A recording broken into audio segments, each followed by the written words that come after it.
This is Jim Bolt, aka Racer X, and one of the co-founders of KSSU. Remember to be yourself, and congratulations to KSSU on 35 years. I'm Bronte, your promo and events coordinator, and we're here with our alumni for our alumni spotlight. If you'd like to introduce yourself. Sure, thank you. I'm Jim Bolt, 91 alum and co-founder of KEDG, now KSSU. And after graduation, I built a career in marketing and sporting goods, toys, consumer electronics, wireless, and went on to earn an MBA from Notre Dame and got reconnected with the station originally back in 2009. Amazing. Love that overview. And then take us back to the early days of KSSU, which was originally KEDG, and tell us a bit about what that was like. Sure. I'd like to back up maybe even just a little further because I grew up in Sacramento. I went to Rio Americano for high school. We had a radio station. KYDS at El Camino existed, and we would often listen to KDVS at a UC Davis because our high school stations were just carrier currents. And back in the 80s and early 90s, the only music you could really get on Sacramento radio stations was pop, rock, R&B, and maybe some other things. But there was nothing, alternative hadn't happened yet. Modern rock was a sort of a catch-all genre for sort of new wave and post-punk. Um, and that became programmed on a handful of stations around the country because a guy named Rick Carroll was a student DJ at the original student station called KERS.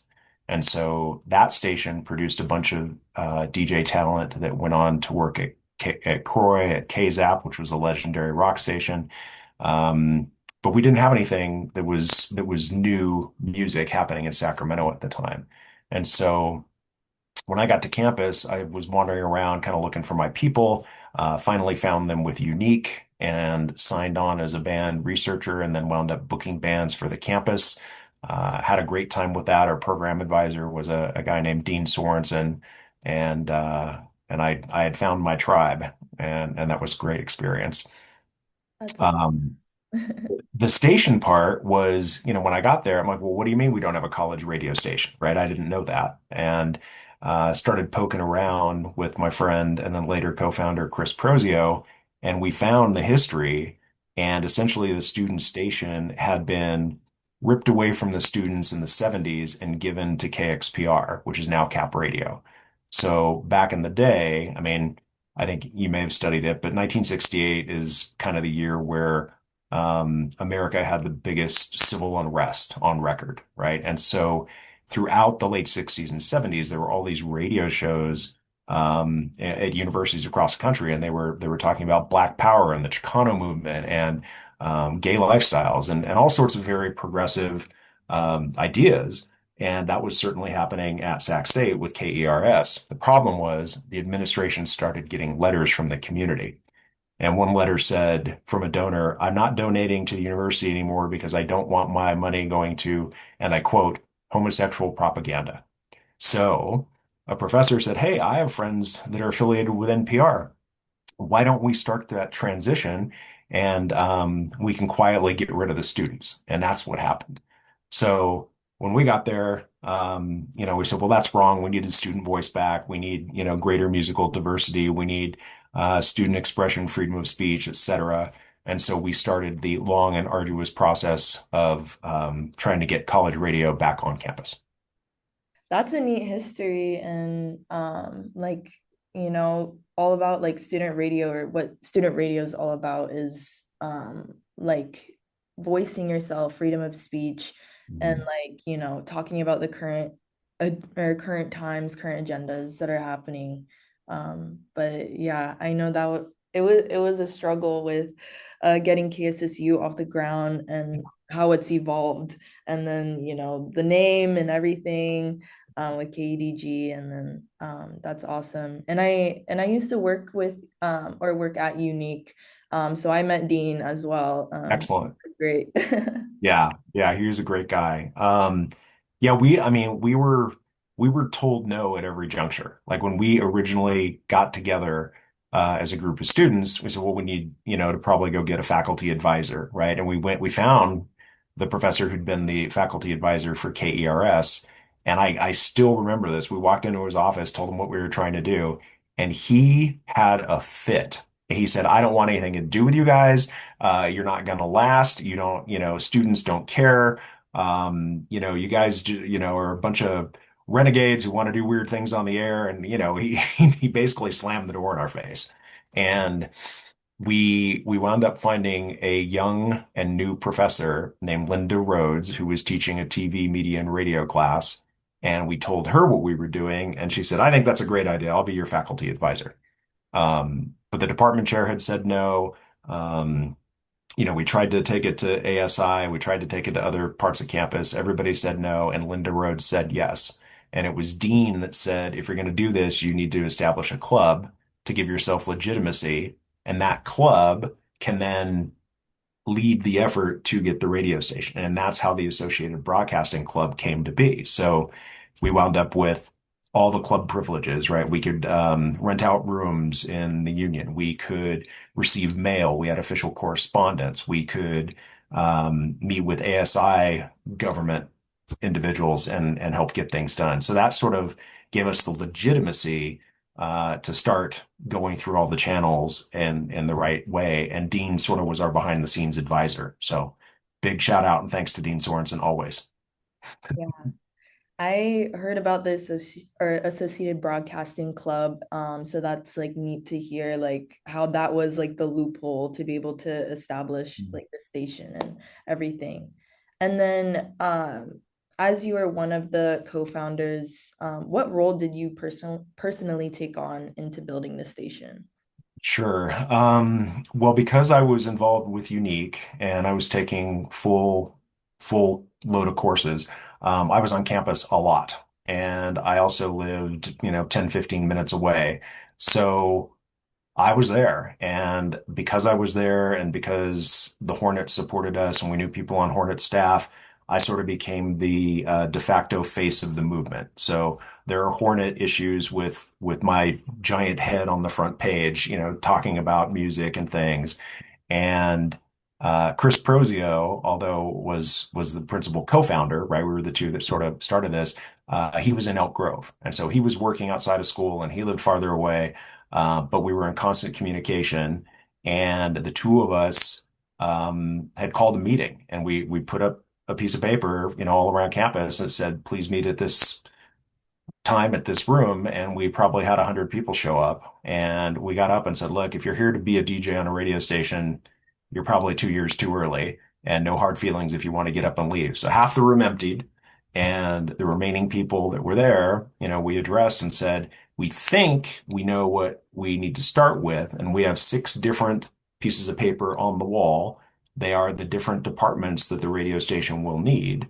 So self-select into where you want to be, and let's start, building a basic structure. And from there, um, people just started taking the initiative. I mean, we were all united by a love of music, right? Different music, but also the desire to get the student voice represented on campus again. And so it really was, there were huge lessons in early collaboration, team building, working together with, people from all kinds of different backgrounds and levels within the university administration.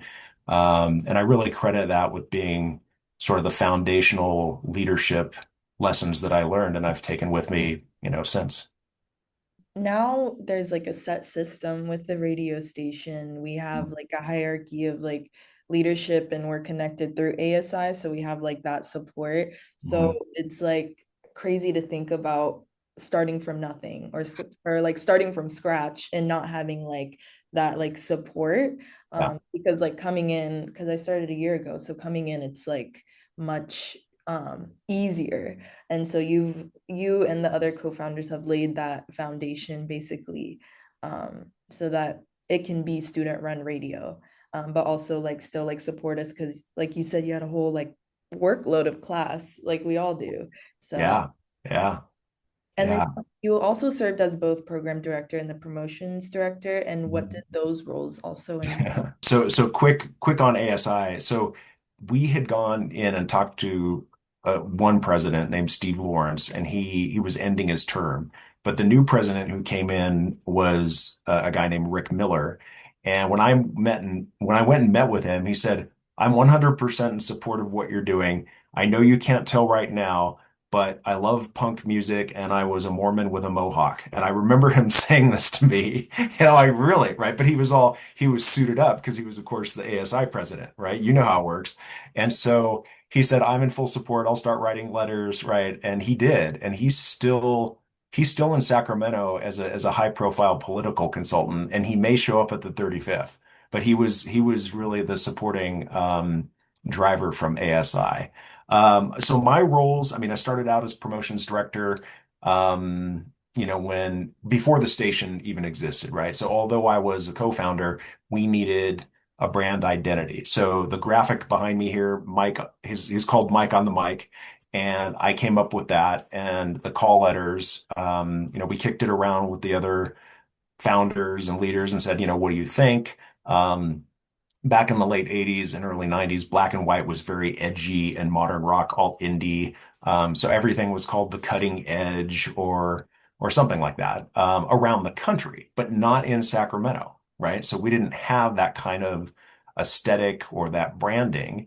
And I, knew a little bit about graphic design. I'd taken classes. Um, so we put this together. We had the logo. We did the bumper stickers before we ever had a frequency and we did the 24-hour Music Madness the marathon, which you know about.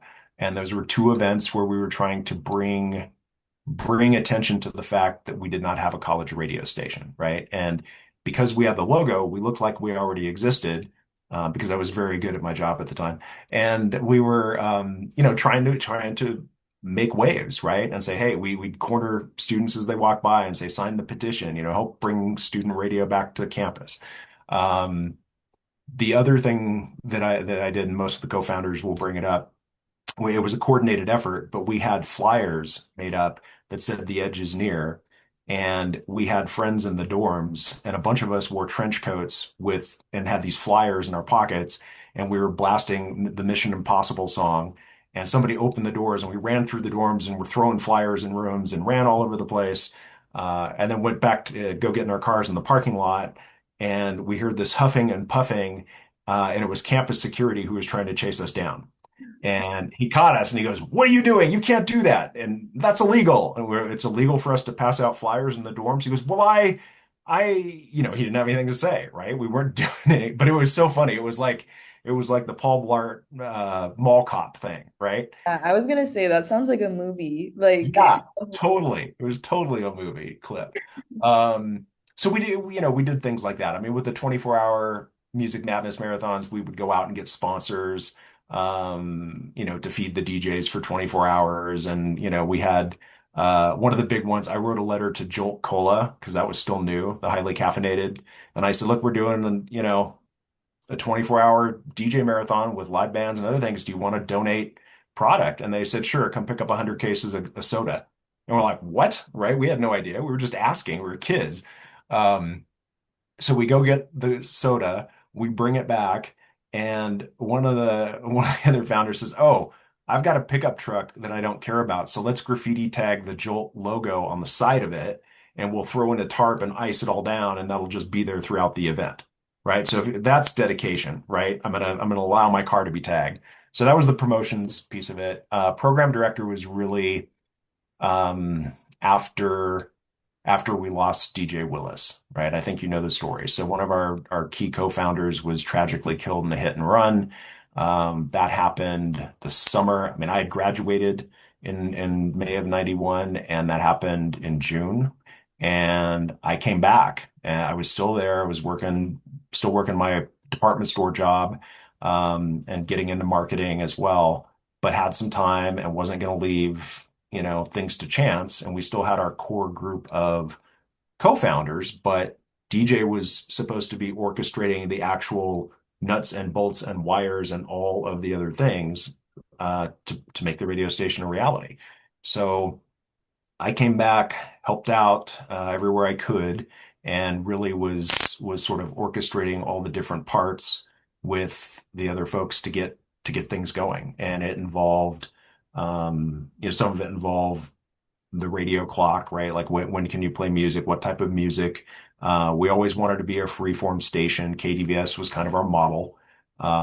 We had actually gone to them early on in the process. I'd reached out to the management there and they said, come out, we'll give you a tour. And so we went out there and they said, by the way, here are our bylaws. Just plagiarize them. Just take them. Just put your name on those and use those. And I'm sure the station still, has all those. Um, so those were really the two roles and some of the things I did with them. Yeah, awesome. And then you've explained like the higher level and like building the station from the ground up, but can you tell us about like your show specifically? It was if I'm saying it right, was it Ska Train? And Yeah, Scott Drain. what inspired you? Like tell us about the genres on your show and then also like the meaning behind being DJ Racer X. Sure. So do you know who Racer X is? No, please tell me. So so there was a 1960s Japanese anime show called Speed Racer, Oh, yeah, yeah, yeah. Okay. and Racer X is the older brother in that show. Yeah. I've And heard of Speed Racer. So yeah, and I am the older brother. I have a younger brother and sister who both went to Sac State. So Racer X made sense from that standpoint. And by the way, I brought my sister to do the shows with me when we were in the library. So in the fall of '91, I would do a weekend show. I think it was on Saturday. Um, Ska Train came about. I mean, I really, really loved punk, new wave, all of those things, but ska was part of that. And it's not the bouncy ska of No Doubt, Real Big Fish, and a bunch, Say Ferris and all that other hadn't come out yet. I mean that to me is it's got its place, but it's sort of cartoon music, if you will.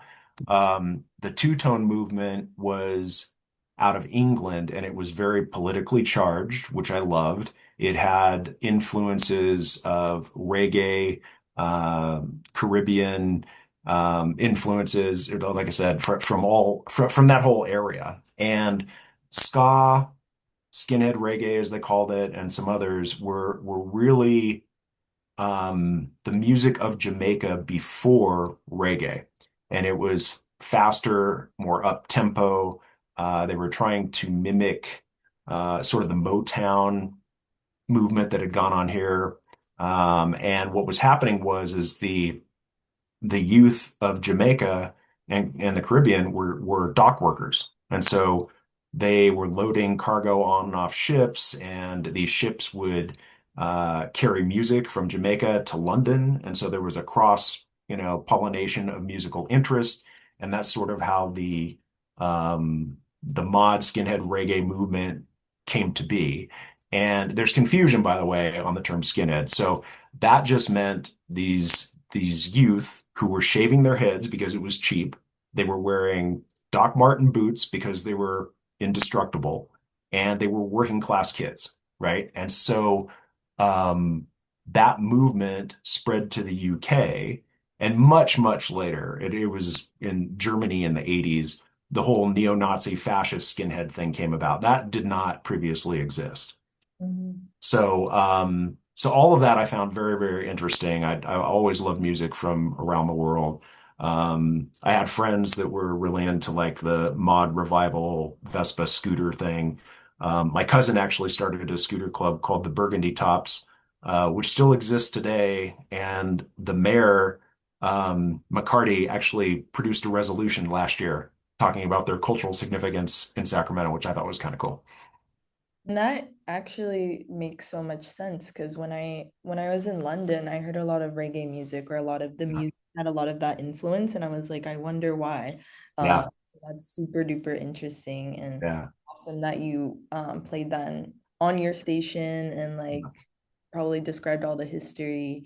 yeah. I'm sure that was Well, one of my favorite all-time bands is The Clash, and I don't know if you know about them, right? But okay, right. So their sort of seminal album, London Calling, is a fusion of rockabilly and punk and ska and reggae, and it's just fantastic. And um, yeah, I loved all that. And I want to harken back to something though that I didn't cover because on the history of KDG and the founding of the station.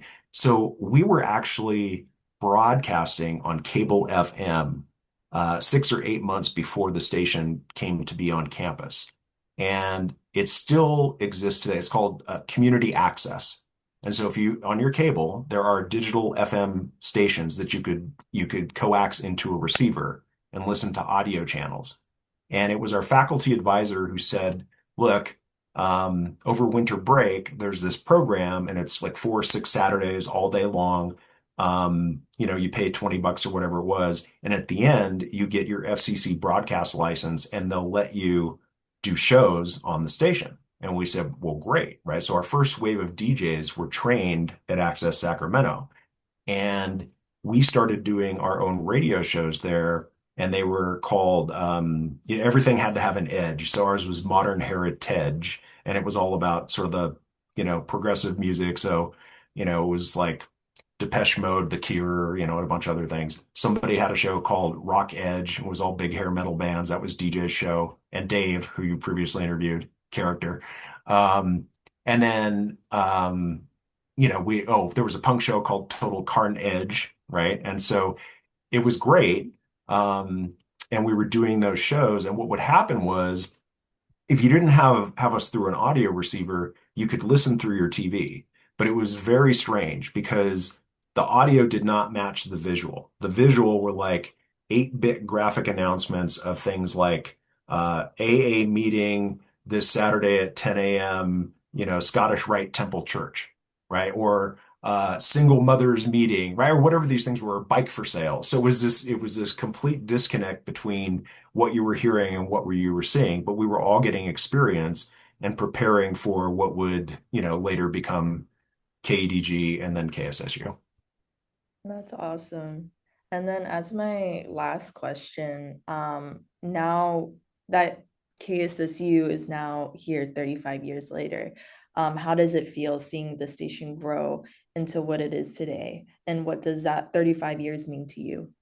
Well, I mean, it's a huge sense of pride that, you know, this ragtag, band of students got together and built something that had such staying power.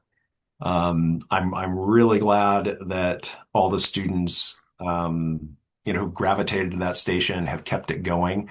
It just proves that previous faculty advisor who said we'd never stick around was dead wrong. I think students who go into college radio have a never say die kind of attitude.